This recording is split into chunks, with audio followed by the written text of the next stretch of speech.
xafladda ay soo abaabuleen mas-uuliyiinta xisbiga wadani ee dalka Netherland ayaa xalay oo taariikhdu ahayd 26 Juun ka dhacday magaalo madaxda Amsterdam ee dalka Netherland. kulankan oo ay ka soo qayb galeen marti shalaf kala duwan taageerayaasha xisbiga rag iyo dumarba waayeel iyo waxgarad ka kala yimid daafaha dalka Netherland iyo Belgium ayaa si weyn loogu xusay guushii dhawaanta xisbiga wadani ka soo hooyay doorashooyinkii baarlamaanka iyo deegaanka ee dhawaanta ka dhacay Somaliland. munaasabadan ayaa sidoo kale lagu xusay 26 Juun oo ay Somaliland xorriyadeeda ka qaadatay dalka Britain. waxaa kaloo lagu soo qaatay isbeddelkii iyo doorashooyinkii jamhuuriyadda Somaliland ka dhacay dhawaanta iyo isbaahaysiga mucaaradka oo guulo hor leh ka soo hooyay doorashooyinkaas. ugu horreyn waxaa xafladda hadallo soo dhaweyn iyo mahadnaqa ka jeediyay mas'uuliyiinta ururka wadani ee dalka Holland waxaana hadalladoodii ka mid ahaa waxa ilaahay mahadiisa in aynu caawa qabsanno maadaama ay xukuumaddii qabatay oo lagu ammaanay doorasho isku sidkan la yidhaahdo golaha wakiiladii golaha deegaanka deema innagaa sidkanaanta aan garan waayin waxaynu samaynay xaflad isku sidkan oo ah 26 Juun maalintii aynu xorriyad qaadanno dawlad aynu leenahay oo madax bannaan iyo calan aynu leenahay la taago 26 Juun iyo guushii uu gaaray xisbigu ee lama filaanka ahayd ee cid walbaaba inagu hambaliyeysay ayaynu inaguna caawa qabsanaynaa insha Allah biidnillaahi alkariim. waxaan mar labaad hambaliyo u dirayaa axsaabta qaranka xukuumadda oo ahayd tii suurtagelisay in ay qabato doorasho isku sidkan oo nabadi ku dhacdo haddii aanay ku duulaynin baalasha axsaabta mucaaridka ah oo hayele wixii la yidhaahdaba ma aanay suurta gasheen oo ay mucaaridad dhaba iyo wax jira iyo xaqiiqo ka hadli lahaayeen se wax walba waxay uga tanaasileen in ay doorasho dalkan ka dhacdo. waxaan mahad celinayaa sida wanaagsan baan idinka mahad celinayaa aad uga soo qayb gasheen xafladeennan isku sidkan ee qiimaha iyo sharafta ay ku dheehan tahay. waxaan kaloo mahad celinayaa guddida fulinta xisbiga wadani Holland oo si wanaagsan uga qayb qaatay abaabulka xafladan iyo inay qabsoonto. dhammaantood aad iyo aad baan ugu mahad celinayaa. waxaan mar labaad isu mahad celinayaa guddoomiyaha laanta Mr. Umar oo laantii aanay xafladan inoo qabsoonteen. aad iyo aad baan ugu mahad celinayaa. waxaan leeyahay reer wadani inagoo isku duuban soo dhawaada welcome. waynu ka soo shaqeynaa xisbigan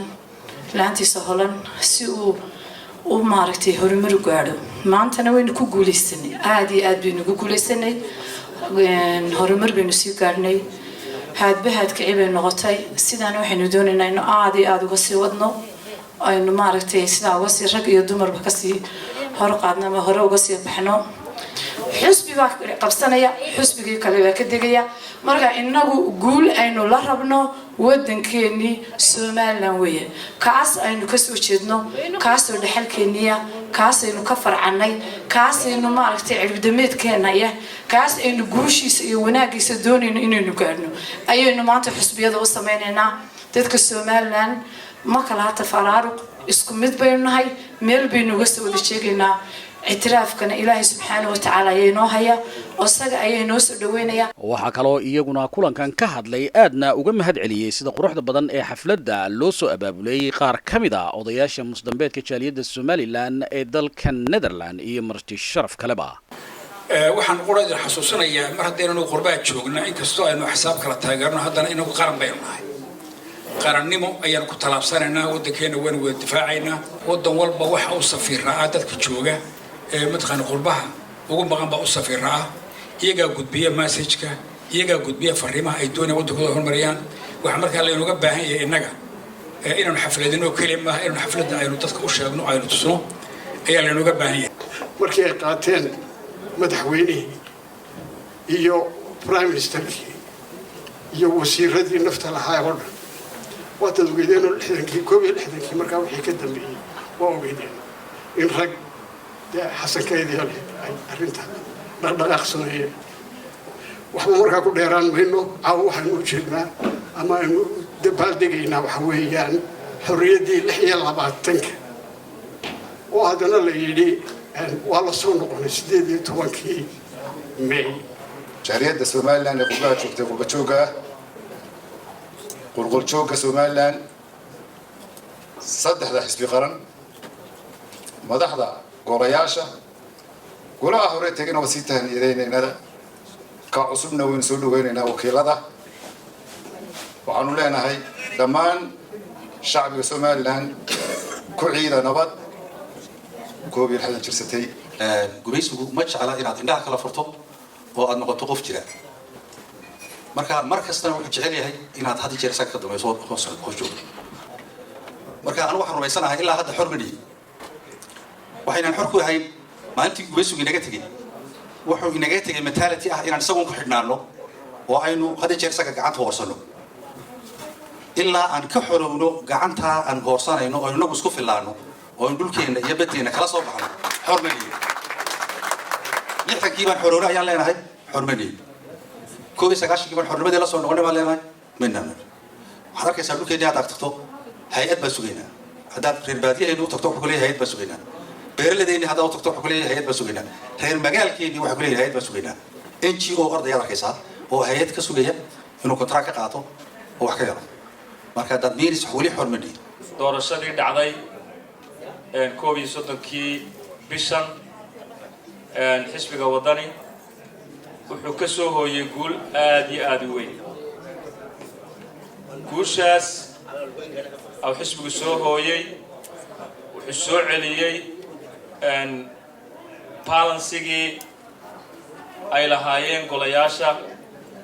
أن دولة جاي وطنك عدين خطر فلنتا يا برلمانك أي سوع علي هو بدي يسوي فريقاس اللي الله يرحمه لكن صدق روايات بها أي لا تمر روايات وهي قياستي مد باجرتي لا بقول قري لحية لحدنكي أو لو نجري كلها بيا كلها من لو نجري محمد وآدم بسوقي أندرويسكي أيو أسوح كقري محمد أحمد كل أبو كقري عبد الله الراجع حليم خليف وحور عند دبوبي وحاله هذا وحصل عليه محمد باشي حاج حسن الله يرحمه وأسناد دبوبي ولا سوى جريودي أبنا جريودي الله يرحمه marka waxa ku xigtay iyadana buuga dhan inoo soo helay riwaayad kale israaciil loo jira xashikaas hadda qofba asna qoray tadwiid 70kii baa ahayd buugani waa buugii saddexaad laakiin buugani wuxuu dhigmaa 3 buug waa 500 xoogaa weey marka insha Allah intaas ay kala gaadho waxaan iyar tilmaamayaa doorashadii ka dhacday waddanka imanka waan joogay runtii waxa ay ahayd runtii historic bay ahayd waxay ahayd maaragtay wax aad ka arkaysid in ay wanaag aan la tilmaami karin ayaa meeshii muuqday oo ah waxay dadku u soo samreeyeen oo intaas oo dhan sugayeen oo ah bal mar uun in ay meel dayax ka soo baxo ama qorax ka soo baxdo doorashada isku sidkan bay ahayd xisbiyada isku sidkan bay dhashay waxay reer wadana wax la idinka baahan yahay inay isdhistaan xisbiga dhistaan dadka u yeedhaan Soomaaliland walaalaysaan cidna ayna riixin isku wada mid noqotaan aabiyo hooyo noqotaan ururisaan meel isugu keentaan من بري لا من قلبه وحلو بهاي وطنين يسودقه إنه يهاي حسب قبلارن ومضى يسكو ضيا رجال الشعب كا يسوكينيا تاسر لينو بهاي ugu dambeyntii waxaa isna ka hadlay goobta gudoomiyaha xisbiga wadani ee dalka Netherland waxaanu ku booriyay taageerayaasha xisbiga in la xoojiyo awoodda xisbiga wadani maal iyo muruqba lagu taageerana waxaanu kula dardaarmay mas'uuliyiinta qudhooda in ay dadaal dheeraad ah muujiyaan sidii xisbiga wadani horumar iyo guulo fara badan uu gudaha iyo dalka dabadiisaba uga gaari lahaa geedigii weynaa aynu ku jirnay ma dhammaanin iyo guushii aan hiigsanayn isbeddelkaasi oo ahaa sidaynu u gaadhi lahayn ugu horreyn in waddanku cadaalad helo midnimo helo musuqmaasuqa lala dagaalamo oo lala dagaalamo qabyaaladda xafladdu si fiican bay caawan noogu dhacday oo qiimiyo qaale oo sharaf iyo dad karaamiyo sharaf leh way ka soo qayb galeen guul baan rajaynaa xisbiga guul baan u rajaynaynaa waanad aragtaano doorashadani waxay tusaale u tahay doorashada dambe si gogol xaadhaysa markaasi waa guul xisbiga u gaadhay marka labaadna guushu aad bay rajadu u fiican tahay 100%. marka waa heer sare guul baananu rajaynaynaa doorashada iyo xisbiga iyagu hananta madaxda. guul wuxuu soo hooyay waxaan ku yiri dadkoo dhan waa ka wada dheregsan yihiin baan u malaynayaa halku istaagay maanta isagoo curtina oo xisbiyada ugu yar kaalintu ka qaatay waad ka warhaysaan idinkii isagii xisbiga u cudba. horta doorashadu si qurux badan bay nagu dhacday alxamdulilah marka koobaad ilaahay baa mahad leh oo si nabad ah ugu dhameeyay kamalow oo taa ilaahay baan ugu mahadnaqaynaa. marka labaad waxa la shacbiga reer Somaliland oo aan oran karno xadaaradii waxay gaadheen bisayl bay gaadheen oo maanta marka geeska Afrika eegto wax la mid ah jirin dalalka inaga taarka wixii ka dhacay waxyaabo badan media oo kala socotaan. marka labaadna waxaan u mahadnaqayaa shacabka. haddana soo noqdo su'aashayda wallahi xisbiga ugu dadaalay nin walba wuxuu dadka gashado ayuu ka helaa. markaan waxaan arkaa inuu wixii aan ku tabcaynaa dadka u sheegnay ayba feedbackiisa nagu soo noqday. ugu dambeyntii xafladda ayaa ku dhamaatay jawi aad u degan iyo damaashaad.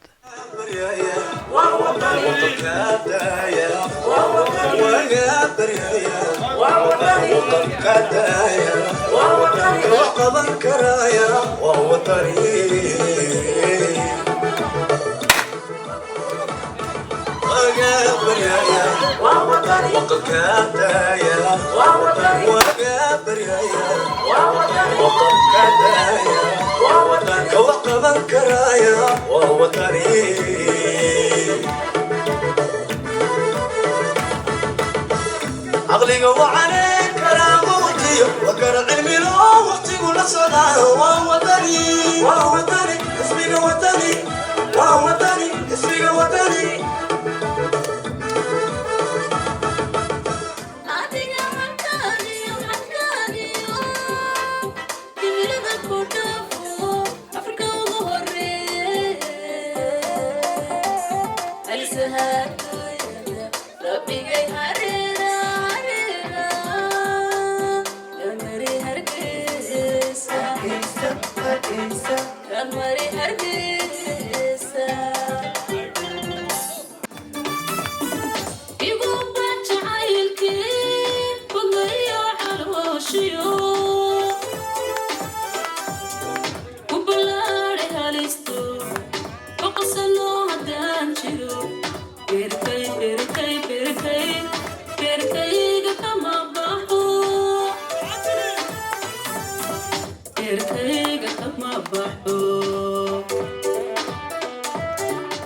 أحمد شانله مقالة مدحدة أمستردام إدل كالنذرلاند.